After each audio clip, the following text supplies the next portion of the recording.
오늘의 정국 키워드로 짚어보겠습니다. 네, 정호김 전 새누리당 의원 그리고 김준일 뉴스톱 대표 두 분 나오셨습니다. 어서 오세요. 안녕하십니까? 네, 안녕하세요. 어서 오십시오. 자, 오늘 첫 번째 키워드 뭡니까? 네, 확인해 보겠습니다.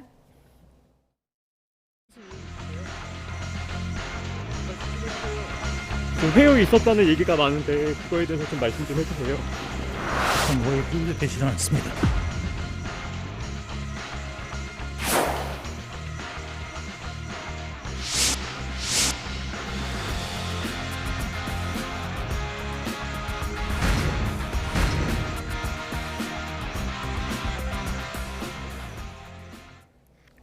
네, 대장동의 키맨으로도 불렸던 유동규 전 본부장이 입을 열기 시작했습니다. 직접적으로 이재명 대표를 겨냥하면서 죗값을 받아야 이렇게 얘기를 했더라고요. 네, 이재명 대표가 자신은 사탕 하나 받은 게 없다. 이런 식의 기자회견에 대해서 어떻게 생각하냐 그랬더니 재미있게 봤다는 취지로 답변을 하면서 양파 껍질을 까면 깔수록 결국은 속이 드러나게 돼 있다. 또 이런 얘기도 하는 의미심장한 얘기를 많이 하더라고요. 그리고 지금 김용 부원장에게 돈을 줬다라는 얘기를 하면서 자기도 죄가 있으면 죄값을 치르겠지만 결국은 그 죄값을 치러야 될 사람은 따로 있다라는 부분을 분명히 하는데 유동규가 쏘아 올린 작은 공이 아니라 이제 돌이라고 얘기하기도 하지만 예. 이게 나중에 핵폭탄급으로 될지 아니면은 또 다른 변수가 있을지는 좀 봐야 되겠죠. 네, 유동규 전 본부장이 계속 이제 언론 인터뷰를 여러 군데 하고 있던데 우리 김 대표님은 어떤 발언에 제일 주목하셨습니까? 일단 뭐 정치적으로 좀 주목한 거는 이거였습니다. 내가 지은 죄는 내가 받고 이재명이 지은 죄는 이재명이 받는다. 뭐 같이 한 죄는 같이 받고 그런 얘기는 어쨌든 그동안 뭐 사실인지 여부는 아직 이제 모른다라는 거는 분명히 전제라고 말씀드리면은 만약에 뭐 정치 자금이 오갔다라고 한다라면 그 부분에 있어서는 이재명이 책임을 져야 된다라고 뭐 하는 거를 들으면서 아 작심했구나 정말라는 거. 그리고 또 하나 눈에 띄었던 거는 의리 뭐 그런 거는 이 세계에 없더라. 내가 착각 속에 살았던 것 같다. 이런 얘기를 했는데 이거는 뭐 지금 사실임을 전제하고 다시 말씀드리면 어쨌든 이재명이 뒤를 뭐 봐주거나 뭐 이렇게 하리라고 생각했는데 김문기 언론 보도에 따르면은 김문기 전 처장을 모른다라고 한 것에 굉장히 많은 충격을 받고 조금 생각이 많아졌다 이런 얘기가 나오잖아요. 그래서 그런 부분들이 이제 지금 전체적으로 정황을 볼 때 굉장히 많은 얘기를 앞으로도 하려고 하겠구나 이런 거를 좀 추정할 수가 있는 거죠. 예. 그냥 폭로가 아니라 대장동 핵심 멤버 중에 뭐 키맨으로도 불렸던 인물이고요. 그리고 이제 앞으로 대장동 재판에 출석해서 이제 발언을 또 하게 될 거고요. 그러니까 그런 발언 하나하나들이 전국에 파장이 될 수밖에 없겠죠. 그러니까 유동규라는 사람을 좀 우리가 이제 히스토리를 좀 볼 필요는 있습니다. 예. 유동규 씨가 이재명 이제 지금 대표 이재명을 알게 된 게 2008년 정도. 그때는 어떻게 알게 됐냐면은 성남 분당의 재건축 조합장이었어요. 그런데 이재명 2010년에 이제 성남시장이 당선될 때 그 캠프에 들어가가지고 열심히 한 다음에 성남 도시개발공사 그 전신인 성남시설관리공단에 본부장을 했고 그게 도시개발공사로 바뀌고 거기서도 본부장을 했는데 여기에서 각종 성남시의 재개발 사업을 다 주도했습니다. 위례신도시도 했고요. 그 대장동이 2010년에 한번 추진되다가 그게 엎어졌어요. 그런 다음에 다시 이제 추진된 거거든요. 그 처음 추진됐을 때. 그때도 이 유동규 씨가 했었어요. 그러니까 위례도 하고 그 다음에 하고 이렇기 때문에 이 재건축과 관련해서는 거의 굉장히 많은 걸 알고 있다라고 했을 때 그 인허가 문제에 대해서 단순히 뇌물 문제뿐만이 아니라 그때 당시에 뭐 이재명이 지시를 했다 뭐 이런 것들을 다 얘기를 했을 때 상당히 이제 정치적으로는 파장이 있을 텐데 다만 이거를 증명하는 거는 또 좀 별도의 문제입니다. 그거는 제가 뒤에 조금 다시 설명을 드리겠습니다. 네, 김용 부원장이 지난 그 대장동 일당한테 대선 자금을 요구했다. 그리고 돈 받은 것을 이재명 대표가 몰랐을 리가 없다라는 이 유동규 씨의 그 발언 주장에 대해서는 어떻게 보셨습니까? 아직 그 다음 수사 결과를 우리가 모르는 상황에서 결국은 상상력에 의존해서 말씀드릴 수밖에 없는데요. 지금 일반적인 시각은 김용까지 받은 것은 거의 확실한 거 아니냐라고 생각을 합니다. 왜냐하면 단순히 유동규와 김용의 거래가 아니라 그 중간에 남욱, 정민용, 또 이모 씨 얘기가 나오거든요. 여러 사람이 이렇게 연루되게 되면은 그 비밀이 유지되기가 간단치가 않죠. 그리고 저는 개인적으로 처음에 20억을 요구했는데 그 8억 몇 천만이 갔다가 또 1억은 다시 유동규한테 간다는 거 아니에요. 그러니까 8억 몇 천만을 받아갖고 8억 4,700만인가 뭐 그렇게 예. 얘기를 하는데 그걸 받아갖고 1억 떼고 7억 4천 얼마를 보냈는데 나중에 대장동 문제 불거지니까 초기에 1억을 다시 유동규한테 줬다라고 아주 구체적으로 얘기를 하고 또 장소가 있고 그다음에 그 메모가 나왔다라는 거 아닙니까? 전달자인 이모 씨를 통해서 남욱 변호사와 관련이 있는 그래서 이런 부분까지는 누구도 부인하기가 좀 쉽지 않은 대목 아닌가.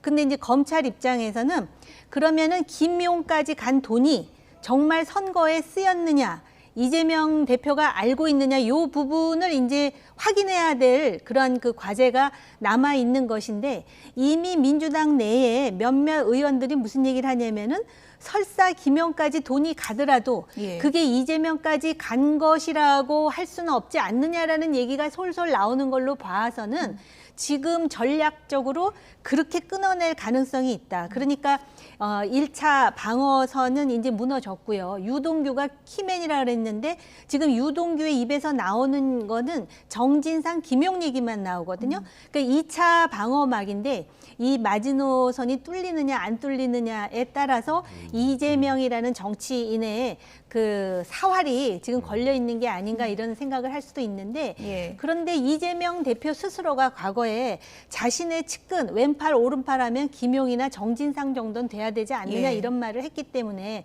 만에 하나라도 이것이 이제 완전히 확인된다면 김용 부원장에게 돈이 간 게 그렇다면은 물증까지는 모르겠으나 심증적으로 과연 이거를 이재명 대표가 모르고 할 수 있는가라는 의문은 상당히 증폭되겠죠. 예.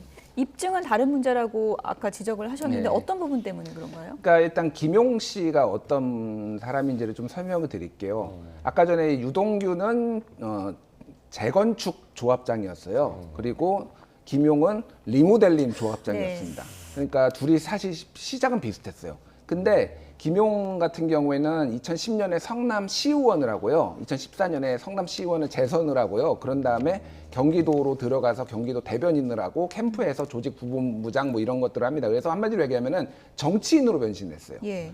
그래서 쉽게 얘기를 하면은 유동규 같은 경우에는 일종의 경제 공동체 아니면 이익 공동체 이재명 지사와 이렇게 관계라고 한다라면 이쪽은 정치 공동체예요. 김용 같은 경우에는. 그래서 한마디로 쉽게 얘기하면 이재명이 살아남느냐 못 살아남느냐에 따라서 이 김용의 운명이 다 달렸다라는 예. 거예요.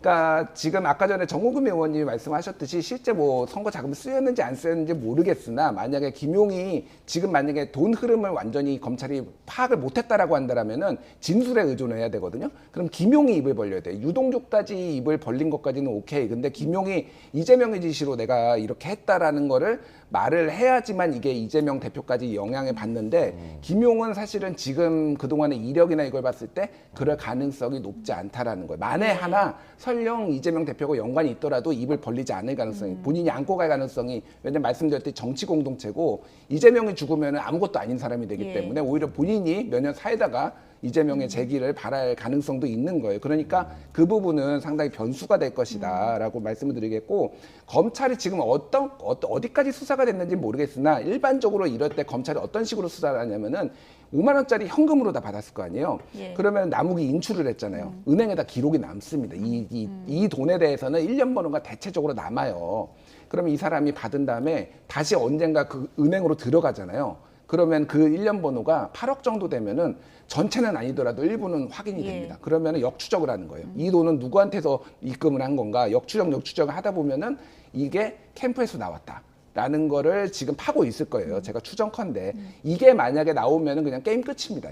이거는 어찌 됐든 이재명이 알았든 몰랐든 이거는 거의 이제 게임 끝났다고 봐야 되는데 지금 그거를 밝혀낼 수 있느냐 없느냐가 관건이다 이렇게 말씀드립니다. 네. 근데 이것도 잘 모르는 것이 처음에 유동규 압수수색하고 그다음에 구속됐을 때 유동규가 키맨이라고 예. 할 정도로 유동규의 입이 무거웠었어요. 근데 상황에 따라서 결국은 지금 유동규 씨는 아주 모든 것을 다 아주 쏘아 올릴 기세입니다. 그렇기 때문에 김용, 정진상 지금 말씀하셨잖아요. 의리는 없다 그랬는데 애초에 만난 것이 아파트 재건축 내지는 리모델링 조합장으로서 만났다라는 것 자체가 애초부터 의리로 만난 게 아니라 실질적으로는 어떤 이해관계 때문에 서로 알게 돼가지고 친해진 건데 예. 요 그 정황상으로 보면은 김용이라는 사람은 그래도 신뢰를 해서 정치인으로까지 그래서 지금 민주당 민주연구원의 부원장으로 지근거리에다가 지금 데리고 있었던 예. 거 아닙니까? 근데 유동규 씨 같은 경우는 어떤 이유로든 토사구팽 당한 것이 아닌가라는 여러 가지 방증들이 있어요. 근데 정치학에 이런 얘기가 있어요. 상대적 이익, 상대적인 부담. 그러니까는 똑같이 먹어도 내가 덜 먹으면은 오히려 그 박탈감이 더 큰 거고요. 그렇군요. 또 부담을 짓더라도 똑같이 잘못했는데 나한테만 부담이 씌워지면 사람이 심리적으로 여기서부터 거부감을 느끼거든요. 그러니까 과연 김용이라는 사람이 들어가서 입을 여느냐 안 여느냐 하는 거는 결국은 글쎄요. 좀 전문 용어가 될지는 모르겠지만 수사 기법에 달려 있을 수도 있어요. 예. 네. 검찰이 어떤 식으로 입증을 해나갈지는 저희가 모르기 때문에 이건 뭐 추정해서 얘기할 수밖에 없는 건데 어쨌든 지금 유동규 전 본부장이 정진상 실장에 대한 폭로도 이어가고 있지 않습니까? 술 접대를 100번, 1000번 했다 이런 얘기도 있고요. 그리고 압수수색 당시에 휴대전화를 버리라고 지시한 사람이 정진상 실장이다. 또 이런 폭로도 있어요.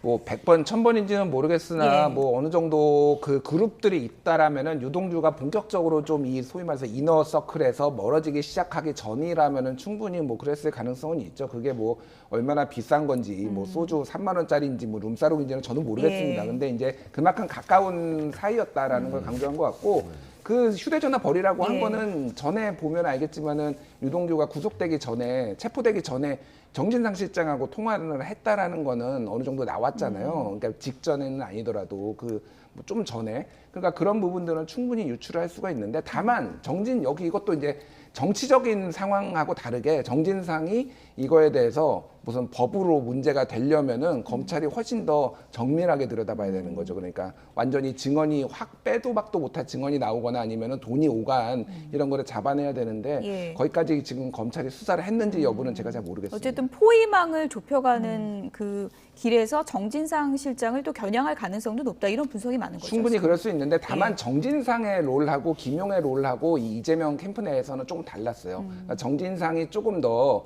이 정책이나 뭐 조직 관리 쪽이라면 김용은 좀 더 대외 활동을 많이 해서 그래서 김용이 예를 들면 과거에 노무현 대통령의 안희정 같은 역할을 했다 뭐 이런 얘기가 있거든요. 그러니까 예. 근데 불법 대선 자금 수수해가지고 결국 안희정 지사가 이제 의원이 갔잖아요. 이제 감옥에. 근데 이제 노무현 대통령은 사실 가지 않았습니다. 뭐 대통령이기도 했지만은 그래서 여러 가지 정황을 봐야 될 것 같은데 정진상에까지 갈지는 사실 잘 모르겠어요. 근데 예. 어쨌든 같이 뭔가를 했다라는 거를 유동규 씨는 계속 폭로를 하겠죠. 예. 이 유동규 씨는 뭐 1년 전하고 이제 태도가 완전히 달라졌는데 회유는 없었다라고 말했다고 하고 왜 갑자기 이렇게 태도가 달라진 것 같습니까? 아까 김 대표님 말씀하셨듯이 뭐 김문기를 모른다 심리적인 요인도 있을 것이고요. 그리고 이렇게 구속이 되면은 그 사람들의 그 마음과 머릿속에는 하루라도 빨리 나오는 거 외에는 다른 그 생각이 없다라는 측면도 있을 것이고요. 그다음에 제가 아까 말씀드렸듯이 본인이 회유는 받지 않았으나 검찰 나름대로의 수사 기법이 있지 않았겠습니까?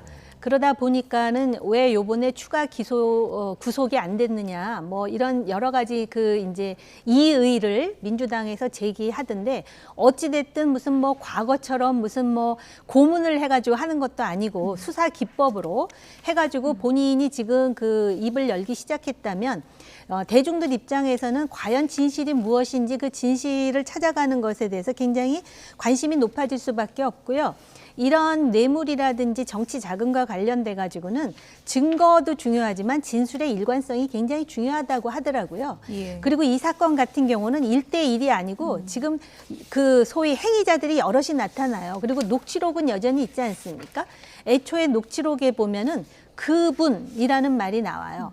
근데 그분이 누구냐? 근데 자기네들끼리 말하면서 자기네들의 챙긴 돈의 반은 그분 거다라는 그런 얘기도 나왔고요. 그런데 그분이 유동규라고 처음에 막 그랬는데 유동규는 아니다라고 확인해 준 사람이 바로 남욱 변호사였어요. 그리고 요번에 그 전달자 중에 정민용이라는 사람은 유동규하고 친하다라고 사람들이 많이 얘기하는데 왜냐하면 성남도시개발공사에 같이 있었기 때문에 제 기억이 정확하다면 남욱 변호사의 선후배 관계였을 거예요. 같은 변호사고요. 그런 일련의 관계가 있고 지금 여기 등장하지 않은 인물들이 또 있지 않습니까? 그렇기 때문에 그렇게 검찰이 그 수사를 해서 진실을 파헤치기도 간단치 않지만 이들이 아니라고 하기에는 지금 이렇게 한 발자국 지금 조여 들어간다는 게 보이고 일단 유동규 저지망이 뚫렸다라는 것이 이재명 대표 입장에서는 굉장한 타격일 거예요. 본인이 깨끗하든 아니든 그건 우리가 아직 모르지 않습니까? 알든 모르든 간에. 그런데 지금 유동규, 정진상, 뭐 지금 김용 다 어떻게 보면 이재명 대표의 측근이라고 할 수 있는 사람들이 그랬는데 적어도 지금 이 시점에서 저 사람들이 저런 일을 벌이고 있는 동안 본인이 몰랐다? 그거는 또 다시 한번 반복이지만 그럼 굉장히 무능하다는 얘기인데 그래서 앞으로 진실의 문이 열릴지 많은 사람들이 궁금해할 것 같습니다. 유동규의 입이 열린 게 조금씩 부담스러워질 수 있는 요인 중에 하나가 유동규가 이제 긴 시간 함께해왔고 또 직책을 맡고 있지 않았습니까? 이번에 이제 김문기 처장 관련해서도 같이 골프 치고 카트까지 탔다 이렇게 이번에 또 진술을 얘기하지 않았습니까? 예, 뭐 그거는 근데 전에 이미 사실 나왔던 거고 김문기 처장이 예전에 그 가족한테 보내는 동영상에 나 시장님하고 골프도 쳤다 이렇게 자랑하는 거. 그래서 이미 그거 관련해서 선거법 위반으로 지금 재판이 진행 중인데 이재명 시장 측은 오히려 아니 잘 알았으면은 자랑까지 하겠냐 가족한테 잘 몰랐으니까 자랑까지 한 거 아니냐 뭐 이런 얘기를 뭐 한 거죠. 그래서 뭐 골프 저는 쳤으리라고 봅니다. 뭐 친 거는 확인이 됐고 셋이서 같이 카트도 탔는데 뭐 모를 수도 있죠. 저는 알았으리라고 봅니다만은 어쨌든 몰랐을 가능성이 낮지만은 뭐 모를 수도 있기 때문에 그거를 가지고 저는 뭐 시비를 걸 만한 상황은 아닌 것 같습니다. 네.